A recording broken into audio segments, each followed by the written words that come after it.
Ladies and gentlemen, now for your official introduction, the fighter fighting out of the red corner, weighed in at 58.8. He's 22, stunts 5'7". He fights out of SBG Bishop Auckland and hails from Bishop Auckland, Joe Story. And his opponent fighting out the blue corner, weighed in at 59. He's 20, stunts 5'10". He fights out of higher level MMA and hails from Blackgate, Paul Lally. Your referee, Mr. Phil DeFries. Well, ladies and gentlemen, the action rolls on here at the Almighty Fighting Championships 22. This is a catchweight contest at 130 pounds. Two debuting young athletes, but look at the teams they come from. You've got Joel Story fighting out of the red corner representing SBG Bishop Auckland. Dangerous Davy Grant in his corner. And then, of course, on the other side, Paul Lally making his debut representing higher level mixed martial arts. James Doolan's team up in Scotland. Two great camps being represented here by two debuting amateurs. I absolutely love it when you get to see two camps which typically produce very quality fighters come out and have two debuting fighters like this, because you don't know who you're watching. You could be watching the next AFC champion, you could be watching, you know, a future Cage Warriors champ, who knows? Absolutely. And for two guys making their debut, both look calm, collected.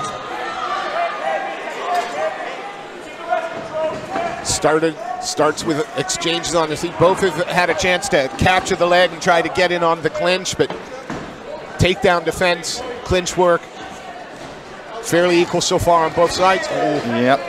Nice slip there by Paul Lally, and then landed the right hand, and nice big body shot. And once again, Paul Lally engaging in the clinch, yeah. Now Lally's backing his man up a little bit now, and then moves back to take the center of the space again. Very active is Joel Story. Carries his hands very, very low for a debuting fighter. Obviously very confident in his striking, but he's got to be careful. Yeah, he flicked that kick up very quickly there. Yeah, Lally will do that. Oh, in on. Again, Story going for the takedown. Yeah, and Lally not wanting to engage and managing to push him on, and then lands a couple of very big shots to the body. Punishing kicks to the body, already showing some redness on the body of Story there, who goes in for his fourth takedown attempt, but finds himself in what seems to be a... No, he's working his way out a little bit. Got to be careful. He's controlling that leg. Pretty loose guillotine, yep. Out of it now. But he's got to, now that he's got that leg there, he's got to start to do more. Lally doing the right thing, framing on his opponent's hip with his shin. Putting all his weight back into the cage as well.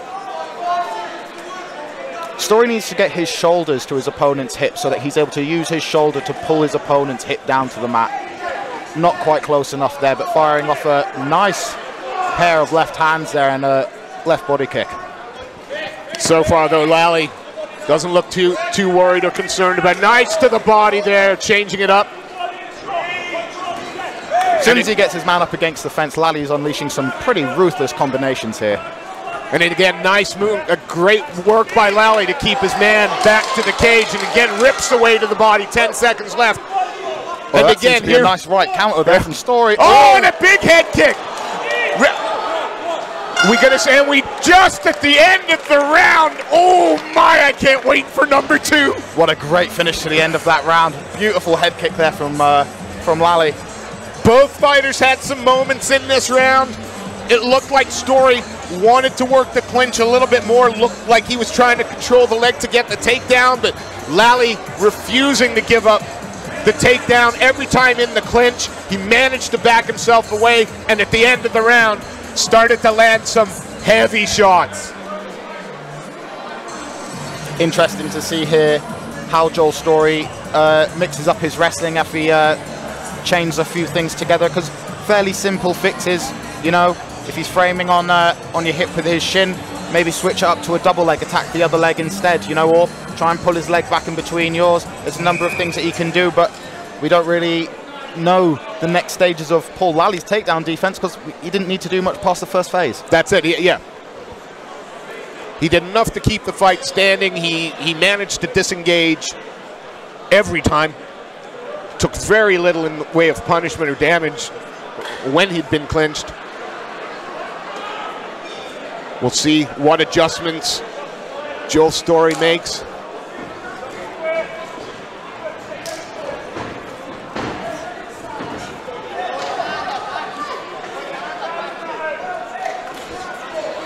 Storey pushing forward.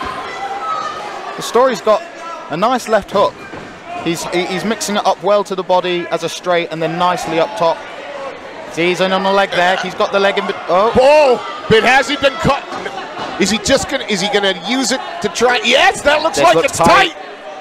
That looks very tight. A lot of pressure.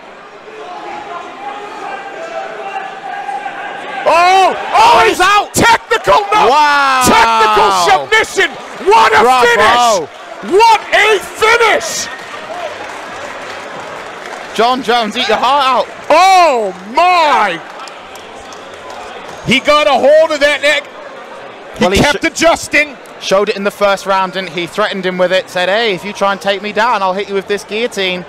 Storey thought he'd try again in the second round, and then Paul Lally said, well, have a look at this. And this debuting young man, second fight into the card, could be walking away 250 pounds to the good after that finish. Look at that. Pushes it really deep. Uses his other hand, goes palm to palm.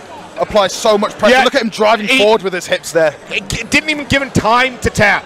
No. Ladies and gentlemen, after 38 seconds of the second round, your referee, Mr. Phil DeFries, calls a stop to the fight, declaring your winner by guillotine, Paul Lally.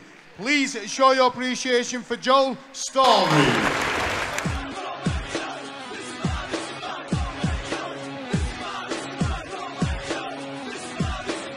Going down.